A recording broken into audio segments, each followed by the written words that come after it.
और इस समय पकवानों की बहार आई हुई है और हम 4 बहनें एक ही गांव में हैं। हमारी भाभी आई हुई हैं तो हर जगह उनको जाना होता है, उनके साथ मेरे को भी जाना होता है। ये हमारी हो रही है मुंगौड़ी की पार्टी, क्योंकि शाम को हमने कहा था कि खाना मत बनाना, मुंगौड़ी बना लेना, तो मुंगौड़ी खा लेंगे। अच्छा लगता है खाने में, कौन झंझट करे। तो ये रात का समय है और हमारी मुंगौड़ी की पार्टी चल रही है। आप लोग भी शामिल हो जाइए आके। और खाने पीने के बाद फिर दुनियादारी की बहुत सारी बातें हुई बैठे बैठे, ननद भाभी और भांजी में। अभी मेरी बहन का घर है रमा का, तो यहाँ हम लोग आए हुए थे। काफ़ी रात फिर हम लोग पहुँचे 11 बजे, 11 बज गए थे घर पहुँचते पहुँचते। और 1 किलोमीटर पड़ता है यहाँ से, फिर भी हम लोग पैदल पैदल वहाँ से आए। पैदल बना बना के दे रही थी और हम सभी लोग खा रहे थे, पार्टी के मज़े उड़ा रहे थे। और फिर इसके बाद बातें बहुत सारी हुई और एक दूसरे के टांग खींचना तो बनता है, क्योंकि 4 लोग बैठे तो टांग खींची ही जाती है। और इसके बाद ये देखिए, ये 2 मिट्ठू हैं जो छोटे से मिट्ठू हैं और पिंजरे में हैं। इतने छोटे मिट्ठू किसी ने देखा है क्या? ये देख लीजिए, उड़ भी रहा है, ये अपने साथी से बातें करने की कोशिश कर रहा है। और इतना छोटा पिंजरा और इतने छोटे पिंजरे में मिट्ठू आप लोगों ने कभी देखा है? यदि देखा होगा तो आप ज़रूर बताइएगा कि ये मिट्ठू कहाँ मिलते हैं। और ये बहुत प्यारे प्यारे मिट्ठू थे। मैं इनसे बहुत सारी बातें करी, ये सही है या गलत बताइए।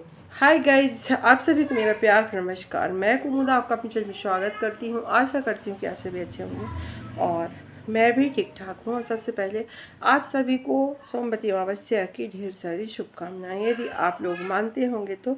और हम लोग तो बहुत मानते हैं इन सब चीज़ों को और करते भी हैं, क्योंकि ये साल में 2-3 ही पड़ता है, बहुत ज़्यादा नहीं पड़ता है। कभी कभी तो एक भी नहीं होता और कभी कभी इत्तेफाक से 2-3-4 तक हो जाते हैं, ऐसा होता है। और इस पूजा में मतलब बहुत झंझट वाली पूजा तो होती है, नहीं कहा जा सकता कि इसमें झंझट नहीं है, बहुत झंझट है। लेकिन आप अपने स्वेच्छा के हिसाब से झंझट पाल सकते हैं। आपको बड़ी चीज़ें करनी है, छोटी चीज़ें करनी है, तो उस हिसाब से आप करें। तो करने वाले तो बहुत बड़ी बड़ी चीज़ें करते हैं, लेकिन हम लोग बहुत छोटी छोटी चीज़ों से इस व्रत को मना लेते हैं। और इस व्रत को तब तक किया जाता है जब तक ये पूजा होती है। पूजा होने के बाद दान वगैरह करके फिर खाना खा लिया जाता है। और खाने में रुई, मूली और राई का तेल, ये तीनों चीज़ों से मतलब परहेज करना होता है। बच्चे आ जाते हैं तो बच्चे कारण कुछ नहीं करने को मिलता है, इनका झगड़ा ही मतलब बनाते रह जाओ। हाँ क्या हुआ, अब क्या हुआ, चलो जाओ। हाँ, तो इस पूजा में विशेष झंझट करनी पड़ती है। तो हम लोगों ने किया था इस बार चूड़ी का, तो मतलब जो भी हो उसकी संख्या 108 हो, फिर ये 108 होनी है, तो इस हिसाब से इसकी पूजा होती है। और इसके बाद मतलब पूजा के बाद फेरी करो, फेरी करने के बाद जो भी देना हो आपको तो आप दान दक्षिणा दे सकते हैं। इस हिसाब से हम लोगों ने किया। मेरा तो बाबूजी का था पूरा 1 साल का, तो अमावस्या को ही सारे ये श्राद्ध होती थी उनकी, तो मैं तो चली जाती थी। तो 1 साल में शायद 3 पड़े थे, तो एक तो मैंने कर लिया था इंदौर में ही, और इसके बाद फिर या छूट गया था, तो उसका भी कुछ कुछ जुगाड़ लगा लगा के मैंने दे दिया। ऐसे करके हमारे यहाँ सोमवती अमावस्या मनाई जाती है और करीब काफ़ी औरतें आ जाती हैं और पूजा करने के लिए। इस हिसाब से फिर पूजा होती है, सभी औरतें फेरी करती हैं। फेरी करने में थोड़ा सा दिक्कत आ जाता है, बहुत ज़्यादा चक्कर सा आता है। मैं तो कही कि ये मेरा लास्ट अमावस्या है, मैं ना कर पाऊँगी भाई, मेरे पैर में बहुत ज़्यादा दर्द होता है, तो मैं करने से कतराती हूँ। और सबसे कठिन व्रत आ रहा है हरतालिका, तो उसके बारे में सोच सोच के सभी की हवा खिसकी हुई है। सभी लोग परेशान हैं कि दिन तो थोड़ा सा कड़ा हो रहा है, धूप ज़्यादा हो रही है, तो मतलब इसके लिए भी बहुत सारी ऐसी चीज़ें हैं जो करें तो हमें प्यास ना लगे। मेरे ब्लॉग में बने रहिए तो आपको नई नई चीज़ें देखने के लिए मिलेंगी बराबर से। आप जो पूछेंगे मैं बताऊंगी, तो आप लोग कुछ पूछते नहीं हैं तो मैं बताऊं क्या। तो मैंने कल की जो छोटी सी वीडियो बनाई हुई है तो आप लोग उसको देख लीजिए, क्योंकि वीडियो बनाने वाला कोई होता नहीं है और इस समय तबीयत थोड़ी सी नासाज चल रही है, इसलिए मेरे ब्लॉग भी नहीं बन रहे हैं पूरे। आप लोगों को लगता होगा कि मेरे ब्लॉग बहुत लेट आ रहे हैं, तो आ रहे हैं क्योंकि मेरी तबीयत सही नहीं है। और इसके बाद ये देख लीजिए बच्चों की धमा चौकड़ी, जो इतने सारे खिलौने ला के और ये उड़ेल देते हैं और फिर इसमें आप गिरें, एक्सीडेंट हो, पैरों में फंसता है, गिरते हैं इंसान। देखिए तो, और ये देखिए बिस्तर का क्या हाल किया हुआ है इन्होंने। और ये सारे खिलौनों को फैला के और फिर इनकी तरह तरह की चीज़ें बनाई जाती हैं। और सबसे ज़्यादा खिलौने खेलने वाली इस समय ईरा और राम जी हैं, बहुत ज़्यादा परेशानी करते हैं। और ये छोटे से कुत्ते पे ये बैठ जाती है, देख लीजिए, इसको बराबर चलाते रहती है, इसका इतना कम वेट है। क्या करती हो हीरा? क्या खेल रहे हो हीरा? क्या खेल रहे हो बाबू? ये क्या है? ये क्या है? ये क्या है? डॉग है। किसका डॉग है बाबू? तो राम दादा को दे दो अपना डॉग। क्यों नहीं दोगे राम दादा को? और ये देखिए राम दादा भी लड़कियों के जैसे कुछ कुछ किचन उचन से ढूंढ रहा है खाना बनाने के लिए। क्या बनाओगे राम? अरे कुछ ट्रेन ढूंढना। ट्रेन क्या ढूंढना है? ट्रेन। अच्छा, तो ये वीडियो सोमवार के सुबह की है।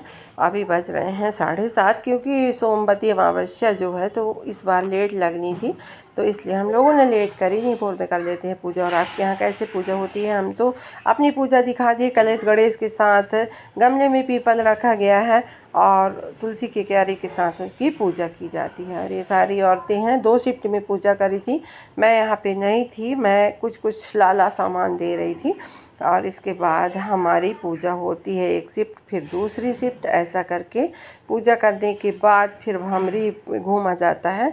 और भमरी में 108 चीज़ें लगाई जाती हैं। और इसमें मतलब कि कोई बाध्यता नहीं है कि आपको क्या देना है, चांदी, सोना, हीरा, मोती, अनाज, पकवान, कुछ भी, आप पत्ती कुछ भी दे दीजिए, आपके पास नहीं है, बस संख्या कुछ करके और आप घूम लीजिए। ज़रूरी नहीं कि आप अच्छी चीज़ें दें।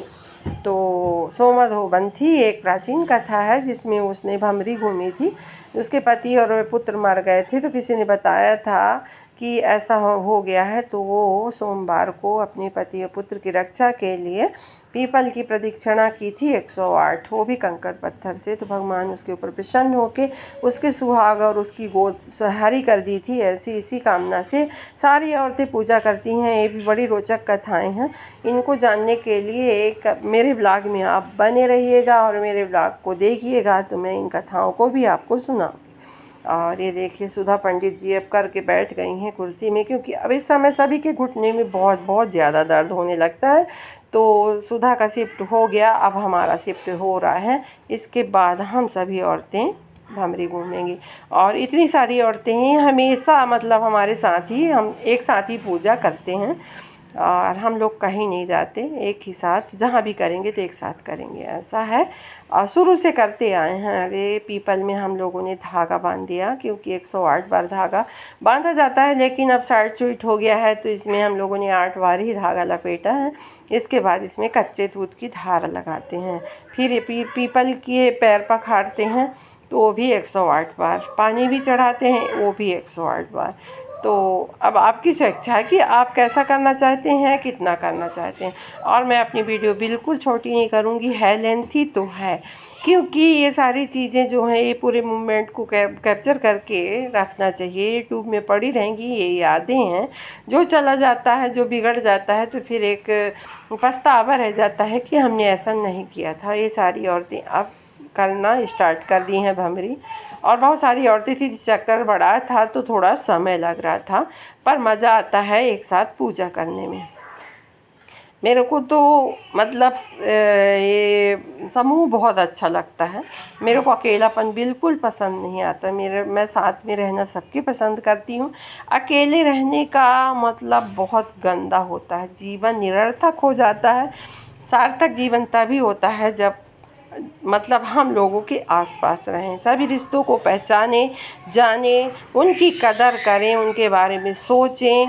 और ऊंच नीच बनी रहती है, चाहे मोहल्ला हो, चाहे घर हो, चाहे कहीं भी हो, लेकिन हम सब सुन के और इधर उधर बातों को करके और फिर उसी ढर्रे पे आ जाते हैं। मेरी छोटी सी मंदिर है, कितनी सुंदर सी दिख रही है, आप लोगों को दिख रही है कि नहीं? मेरे को तो मेरी मंदिर बहुत सुंदर लगती है और यहाँ का लोकेशन ही मेरे को बहुत अच्छा लगता है। अब हो गई है हमारी पूजा, अब पैर पखारने की बारी आई है। सभी लोगों ने भगवान जी के पैर पखारे, क्योंकि ये छोटा सा ही पीपल का पेड़ है, बहुत बड़ा नहीं है, तो इसमें जहाँ जहाँ जिसके हाथ गए तो कर लिए। बाद हमारी पूजा हो जाती है संपन्न। हम लोगों ने आरती वारती करके फिर जो दान दक्षिणा देना होता है, तो कहते हैं पीपल के नीचे ही एक दूसरे को देना चाहिए, तभी फल मिलता है। तो जितना जल्दी हो सके तो ये भमरी का सामान दे देना चाहिए। यदि ग्रहण पड़ जाता है तो इसका जो मोल है वो कम हो जाता है, वो घट जाता है, मतलब कट जाती है भमरी, ऐसा कहते हैं। तो जितना जल्दी हो सके तो बांट देना चाहिए। तो सभी को प्रणाम करना चाहिए। और ये देखिए शिव भी हमारा पा गया है भमरी का प्रसाद। तो किसी ने मटर का दिया हुआ है, तो ये मटर लेके देख रहा है। और ये सारी औरतें करें पूजा करने के बाद फिर अब पियेंगी चाय। मेरे यहाँ संतान सप्तमी की पूजा, बहुल्य चतुर्थी की पूजा और महालक्ष्मी की पूजा, ये भमरी की पूजा, शरद पूर्णिमा की पूजा, बहुत सारी पूजा मेरे आंगन में हुआ करती थी। लेकिन अब संतान सप्तमी ख़त्म हो गया, क्योंकि मेरी चाची सासू उसी दिन स्वर्ग चली गई, तो ऐसा हो गया। अब ये देख लीजिए, हमने बनाया है गुजिया, वो भी आटे का। तो ये आटे की गुजिया है, कल ही बनाई थी मैं, क्योंकि मेरी बिटिया को मैदा नुकसान करता है, मेरी आरायना को और काजल को। तो इसके बाद हमने ले लिया है आटा, और आटे में डाल देंगे हम कम से कम 1.5 किलो के लगभग आटा है। इसमें मैं डाल रही हूँ 200 ग्राम के लगभग घी, तभी इसमें स्वाद आएगा, सौंधापन आएगा। खाना बनाते समय छोटी छोटी ट्रिक का ध्यान रखना चाहिए। तो वो है कि ये आटे में जो हमने मोयन डाला हुआ है, तो इसको हमें एक सार करना है बराबर। और इसके बाद अब हमें इसको एकदम सख्त आटा गूंदना है, क्योंकि यदि गीला आटा करेंगे तो गुजिया अच्छी नहीं बनेगी। इसको सख्त मतलब गूंदना है, आप जितना अच्छे से लगा सकें, आप खुद एक्सपर्ट होंगे तो लगा लेंगे। और ये आटा गूंद के हो गया है रेडी। इसको मैंने 4-5 चक्कर छान भी लिया था। और इधर ये हमारा 1 किलो खोया हो गया है तैयार, जिसको मैंने भून के रख लिया है। पूरा विस्तार में नहीं दिखा पाई हूँ, और ये शूटिंग करो और बनाओ तो नहीं होता है, तो इसलिए नहीं कर पाई थी। इसमें मैंने डाल दिया है चीनी, और खोवे के गुजिया में मेरे को सिर्फ चीनी और इलायची का फ्लेवर अच्छा लगता है, इसके अलावा कुछ नहीं। यदि डालना है तो आप काली मिर्च डालो। और उधर हमारी तैयार हो गई गुजिया की पूरी तैयारी हो गई है। अब इधर हम बना रहे हैं पपड़ी। तो पपड़ी में हमने ले लिया है बेसन। बेसन है 1 किलो, उसमें हमने डाल दिया है 200 ग्राम मैदा। और इसके बाद हमें इसमें डालनी होगी थोड़ी सी सूजी। ये सूजी ऑप्शनल है, आप डालना चाहें तो डालें, नहीं डालना चाहें तो नहीं डालें। ये पपड़ी यदि आप बनाएंगे तो बहुत अच्छी लगेगी। इसमें हमें थोड़ा सा डालना है मोयन ज़्यादा नहीं डालना है, नहीं इसका क्रंच ख़त्म हो जाएगा। इसमें हम डाल देते हैं अजवाइन और काली मिर्च, और इसमें भर के जाएगी हींग और हल्दी थोड़ा सा आप डाल दें। मैंने हल्दी नहीं डाला था, मैं भूल गई थी, क्योंकि इसमें बेसन का ही पीलापन था। इसके बाद इसमें हम डालते हैं स्वाद अनुसार नमक। नमक तेज़ नहीं करिएगा प्लीज़, नहीं तो फिर इसकी पपड़ी का स्वाद अच्छा नहीं होगा। और इसको हम सख्त गूंद के रख लेते हैं। अब इतने सारे काम मैंने 20 मिनट के अंदर कर लिए हैं, और आप चलिए बनाना स्टार्ट करेंगे हम गुजिया। तो गुजिया बनाने के लिए हमें थोड़ा सांचे बाँचे की ज़रूरत होगी, तो उनको ढूंढ आटे को और बनाते हैं लोई। छोटी छोटी नींबू के आकार में लोइयों को ले लेते हैं। इसके बाद इसे करते हैं बेलना स्टार्ट। तो इनको बेल के हम रख लेंगे। साफ़ सुथरा कपड़ा आटे में ढका गया है, क्योंकि आटे में फिर पपड़ी लग जाती है, तो फिर वो अच्छा नहीं होता है। इसके बाद अब हम इसको भर लेते हैं। और ये आटा था तो इतना नरम था कि बेलने में हमें एक भी दिक्कत नहीं हुई। इतना जल्दी गुजिया बनी कि समझ में ही नहीं आया कि कितनी जल्दी बन के हो गई तैयार। और एक हमने बिछा लिया है एक साफ कपड़ा, और इसके बाद इसमें हम एक एक करके सारी गुजिया को भर के और रख देंगे। आजकल का तो वो सब इजी है, बहुत अच्छे अच्छे सांचे आ चुके हैं। पहले हम लोग हाथ से बनाते थे, और हाथ के अलावा एक चम्मच होती थी, उसमें चक्का लगा रहा करता था, तो उस चक्के से हम गुजिया काटा करते थे। तो वो भी गांव में एक आध जगह हुआ करती थी, हर घर में नहीं। अब हो गई है कढ़ाई में तेल, और तो इसमें हम डाल देते हैं गुजिया, और गुजियों को तब तक नहीं हिलाएंगे जब तक ये अपने आप चल के ऊपर ना आ जाएं। और जब ये ऊपर आके तैरने खेलने लगेंगी तो हम इसको उल्टी पलटी करके निकाल देंगे। और कोई भी पकवान हो तो उनको छान के बांस की टोकनी पे ही रखनी चाहिए, तो इससे ये मतलब पसीजता नहीं है और ये ठंडा भी आराम से हो जाता है। तो इस टाइप से हमने इस टोकरी में इसको रख लिया है। ये पपड़ी हो गई तैयार खाने के लिए, तो आप लोग खाइएगा और स्वाद ज़रूर बताइएगा, बहुत टेस्टी